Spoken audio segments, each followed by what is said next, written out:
Welcome to Boomer Travel Patrol. I'm your host, Lisa Caslin, and today we're talking to retired airline captain Joe Lopinto, who is enjoying his second act as a high-tech entrepreneur, and he's still sort of in the travel industry helping us out in the background. So welcome, Joe. Thanks for coming.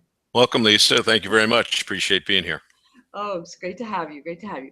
So tell us, the burning question is, how does a commercial airline pilot make the switch to an entrepreneur?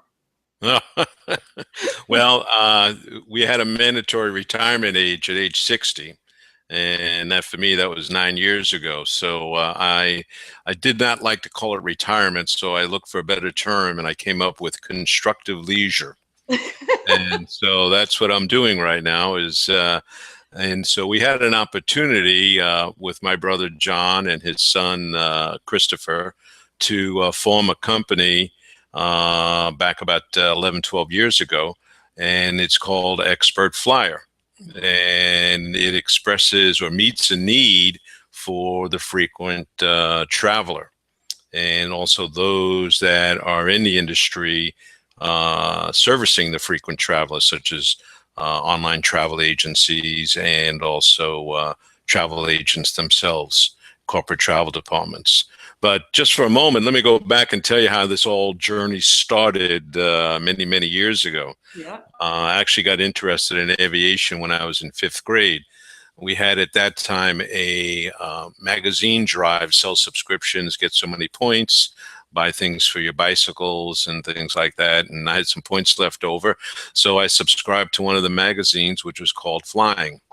Well, that's when I got hooked. Everything from then on was just all about flying, flying, flying. Wow. And mom and dad, the typical Sunday afternoon trip that we would take at that time, I think it was, I don't know, maybe a 49 Dodge or something like that, or a 54 Buick, whatever it was always a trip to the airport. At that time, it was called Idlewild or LaGuardia. Obviously, security was a lot less at that point. We just go on up to the observation deck. And it was quite enjoyable, and that just continued the fervor of wanting to have a career in aviation.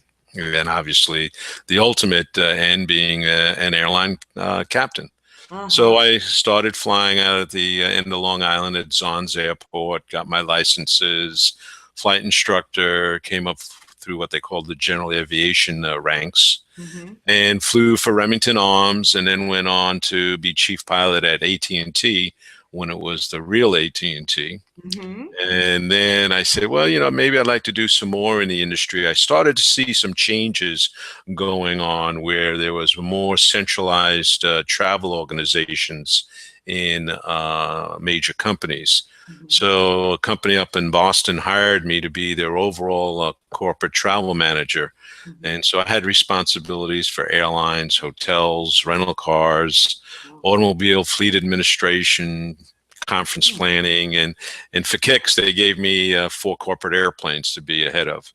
So even though they were being managed by another company, I still had that responsibility. Oh, and 1,500 automobiles. I had a fleet of cars. Oh, that was easy. Yeah, so it was fun. Brought together some of the regions and put them under one umbrella. But the lure of not flying a desk was not there. So then I got hired on with People Express Airlines. And many of the boomers, I'm sure, particularly in the Northeast, will remember People Express. Yeah. And they also had at People Express a philosophy of cross-utilization. So when I wasn't flying, or we would have some minimal flying activities, I also worked in their marketing and sales department with the specialty of marketing People Express to the corporate travel departments. And People Express also took over, bought out, I should say, Frontier Airlines. And when we did that, we incorporated a frequent flyer program and started up an actual frequent flyer program. So I guess that was my very first exposure to frequent flyers and understanding them. And then People Express eventually was bought out by Continental. which did not believe in cross utilization. They had their own marketeers and those people, which is fine. But I set up another business on the side. I did a lot of consulting to corporations relative to their corporate airplanes. Mm-hmm. And so now we're fast forwarding to a few years prior to retirement. And then my brother John was talking about some of his adventures, because he was owned a business at that time that caused him to do a lot of traveling. And he was bemoaning the fact of how difficult it was to utilize the miles and get what you really needed. And he always seemed to be at the beck and call, I should say, of the airlines. Mm-hmm. And Christopher, his son, was just coming out of college, or he had graduated college with a background in IT, information technology, database management, all of those brainiac things that I'm dangerous about as much as I know. So we mulled that over for a while, and then I forget who actually said it, but well, why don't we start a company to meet this need? And so we funded it up, put Christopher in because he had the IT background. Uh-huh. And we utilized some outside contractors to do the development. And we brought it on board, and it has been a success. It sure has. It sure So has. it's been good. It's been very good. And you have this sort of holy trilogy of expertise there. I mean, you Right. have you as a captain, your brother who's the frequent flyer who knows all the pet peeves and Right. the challenges, and then Chris, of course, with the IT background. So, going back to you mentioned your expertise in the frequent flyer realm and Right. rewards.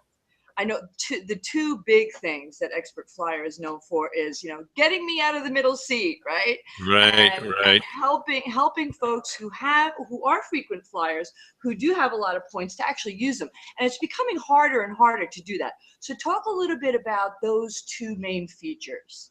Well, the whole premise behind Expert Flyer was to bring transparency to the traveler. Mm-hmm. About more and more, the airlines are pushing off the travel decision making onto the individual passengers. Mm-hmm. Many companies have their own internal travel departments, set up rules and guidelines. However, there is some latitude. So the travelers need to have that transparency, and that's what Expert Flyer provides. Mm-hmm. We see the same information that the travel agents have out there, and we provide it to the individual.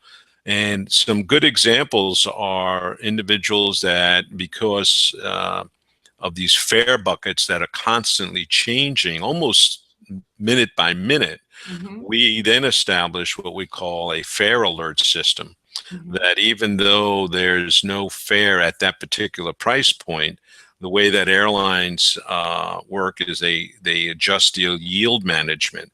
And so maybe they'll throw a few fares in there the next day or maybe the next week. So the traveler can set up with us an alert. We do all the work for them, essentially. Mm-hmm. And we will keep an eye out electronically about, and then send them back when that fare bucket has that particular fare. Send them back a message that says, okay, your fare is out there, go get it. Mm-hmm. Now, they in turn will have to go back to the airline or their travel agency or online travel agent to make the actual. And they've been very successful. We've had some very good success rates with it. Mm-hmm. And typically, fares start changing anywhere from 3 to 3.5 months prior to travel. Mm-hmm. And then usually at the last minute, there may be some other changes that come on if they can sense that they can get a couple of more fares in. One of the economics on the airline business, particularly now, is that the seats are so full that it's really only about the last half a dozen seats that make them a profit. Really? So they will go out and do as much as they can to try to get as much of a profit in there. Now, that's led also to many of the other ancillary fares or charges that are out there as well. Mm-hmm. Actually, People Express was one of the first airlines to do that. Right. Bundle. Yeah. Right. Many of the boomers may have remembered you paid for your bags. You actually paid on board. Yeah. And you'd pay for the snack packs and everything else. So Uh-huh. It's been quite successful. But for those that are unfamiliar with Expert Flyer, we do have the opportunity to have people come and kind of test drive us. There's a Mm-hmm. great tutorial in there.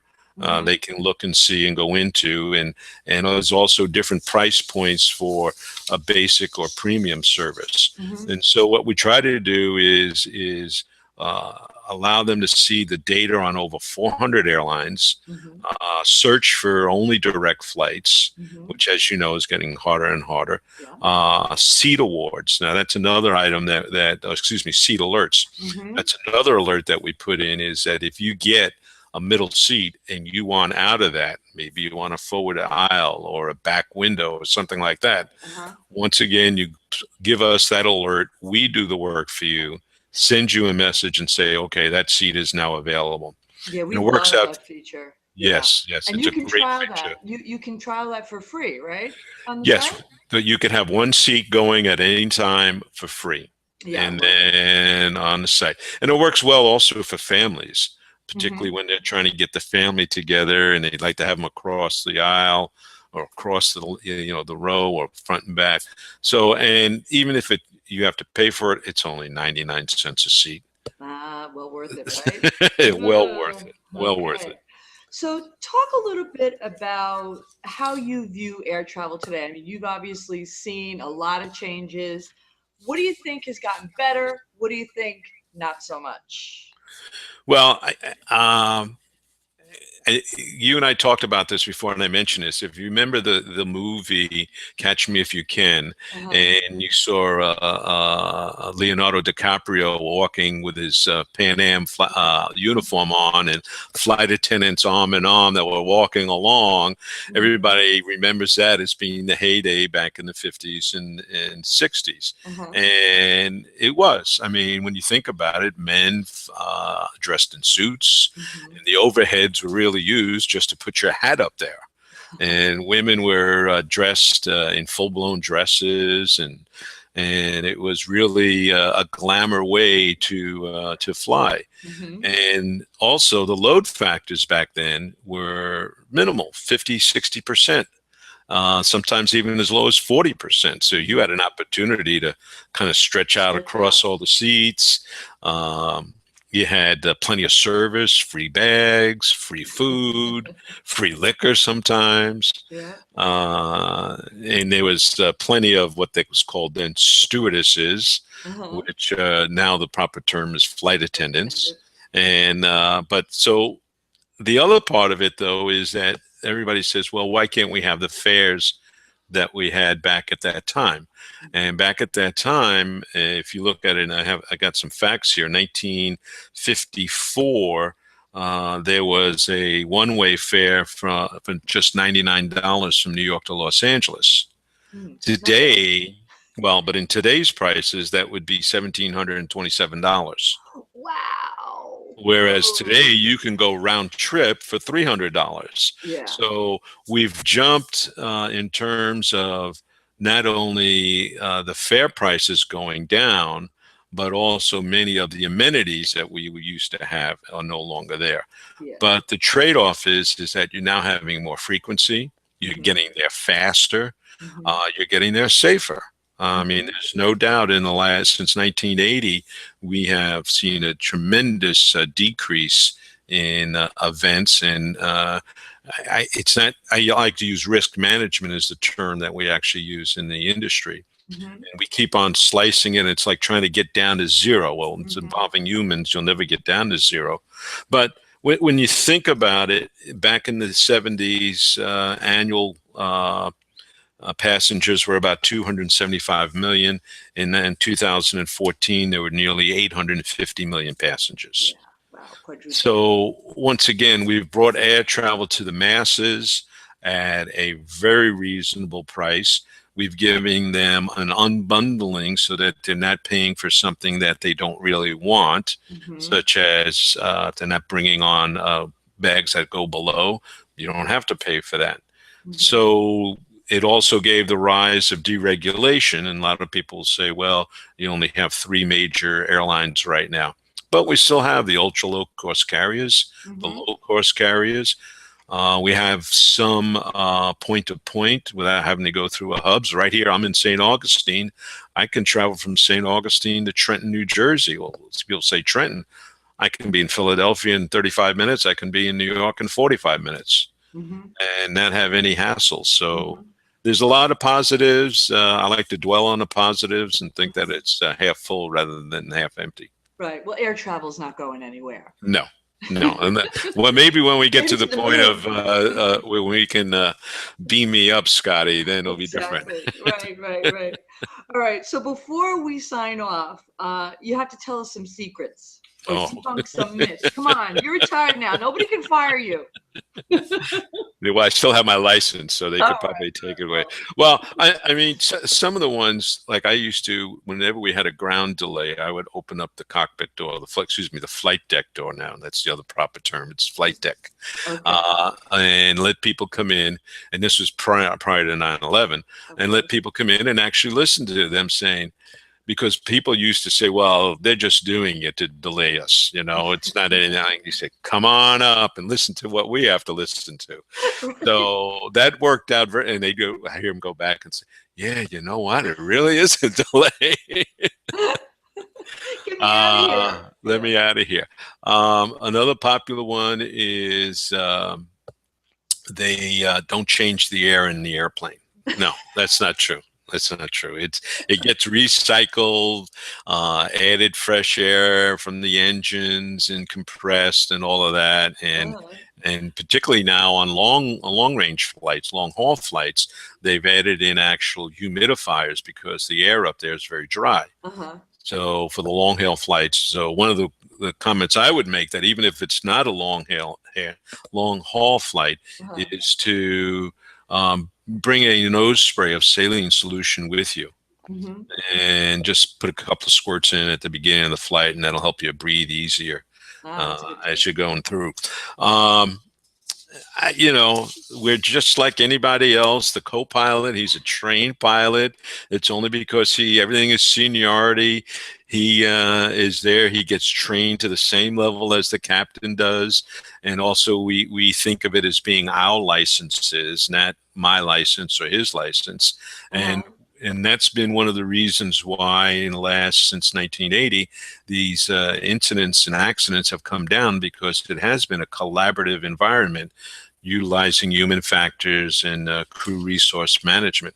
The airplane's not full of germs, except maybe the tray tables.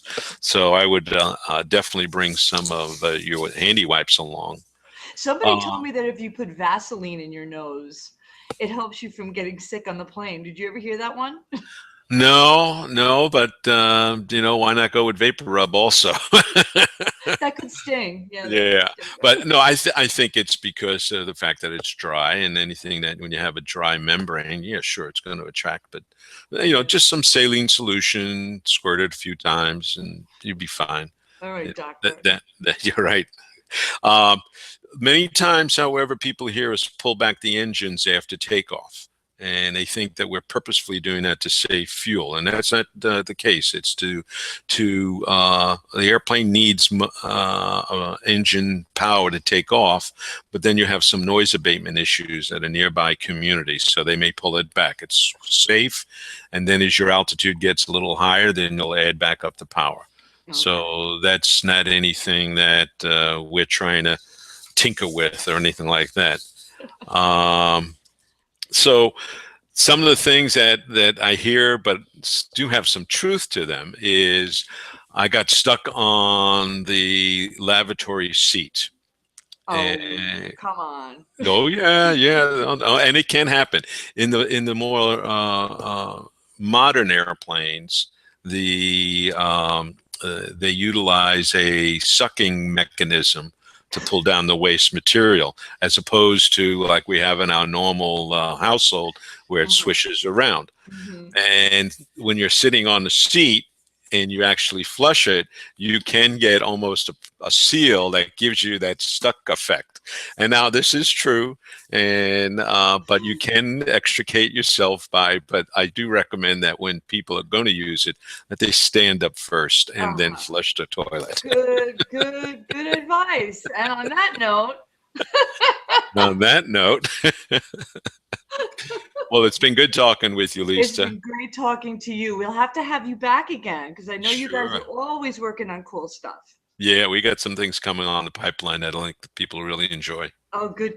All right. Well, Joe, thank you so much. Good, Lisa. Thanks. Pleasure to be with you.